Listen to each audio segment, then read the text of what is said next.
Welcome to the Buddhist Boot Camp podcast.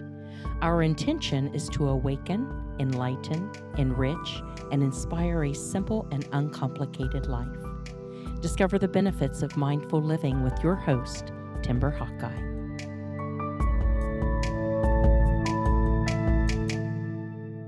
When I moved from San Francisco to Seattle more than 20 years ago, I was surprised by the slower pace of everything and everyone in the Pacific Northwest compared to the Bay Area. Relocating to Hawaii after that was like downshifting from third gear to first. And then living in 3 different monasteries felt like I had taken my foot off the accelerator altogether.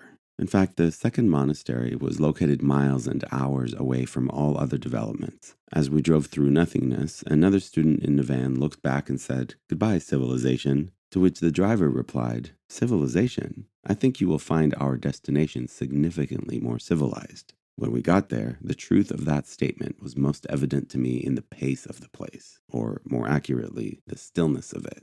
We were told right off the bat that the goal was not to make the monastery our permanent home, but to take what we learn with us when we leave.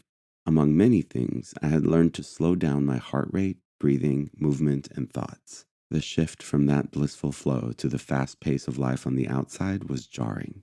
There was a time in my youth when everything felt urgent. It was imperative to watch a movie in the theaters as soon as it was released, to stay up to date on all forms of pop culture, music, and fashion, and to keep up with the news. People call it the daily grind, the hustle, or the rat race, none of which sounds appealing anymore. The world is moving faster than ever, but something within me has shifted. I no longer feel a sense of urgency to keep up with it. I'm not suggesting we all live in monasteries or stick our heads in the sand, nor am I telling you how fast to move. I'm only inviting you to ask yourself the same question I did. What's the rush? Why are we trying to do so much? Who are we trying to impress? And to what end? We are surrounded by constant stimulation specifically designed to provoke us. But multitasking, impulsive reactions, and running around to the point of exhaustion are merely symptoms, not the disease. I have friends going on what they call a digital detox because too much media consumption has literally made them sick. The internet is known as the information superhighway, which is great, but I think we need to pull over at rest areas from time to time.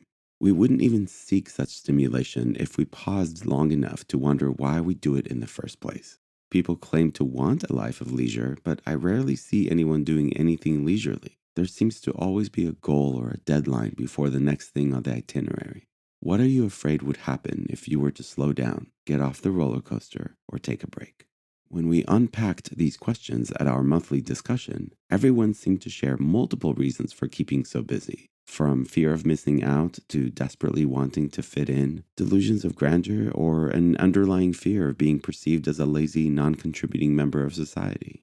And when we care so deeply what others think of us, we sacrifice our own well-being for the sake of protecting our precious little egos. Some people said they try to do so much because the moment the distractions are turned off, their thoughts are amplified. And rather than sitting with those thoughts, the impulse to run away, to get immersed in someone else's drama, or get as much done as possible takes over. Anything in order to never feel left out at social gatherings for having failed to watch the latest movie, or attend the biggest concert, buy the newest gadget, or know every detail about the latest natural disaster.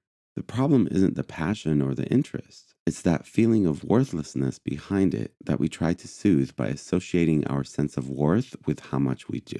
The world has its pace, but life is not a race. There's a reason I only send out 1 monthly email and don't have a new podcast episode every couple of days. As I recently learned from breaking my foot, which made it impossible to walk for a couple of months, if you don't make time for your wellness, you will be forced to make time for your illness. I'm now back on my feet, moving forward, but much more slowly. As the old saying goes, direction is more important than speed. It doesn't matter how fast you're going if you're headed in the wrong direction. So just in case everyone else in your life is telling you to do more and move faster, I'd like to be the one voice in the corner inviting you to slow down and do less. Some people don't even realize that's an option. Set your own pace. We are all going to end up in the same place. Let's get there with grace. What do you say? If you find value in these podcast episodes and appreciate as much as I do that there are no sponsors, commercials, or ads, please show your support with as little as $1 a month through BuddhistBootcamp.com/support. You make it possible for us to continue the Books to Prisons and Schools projects, veteran support programs, and mental health association. All of this is possible thanks to you. I appreciate you. Namaste. Timber Hawkeye is the best-selling author of Buddhist Boot Camp, Faithfully Religionless, and The Opposite of Namaste. For additional information, please visit BuddhistBootCamp.com, where you can order autographed books to support the Prison Library Project, watch Timber's inspiring TED Talk, and join our monthly mailing list. We hope you have enjoyed this episode and invite you to subscribe for more thought-provoking discussions. Thank you for being a soldier of peace in the army of love.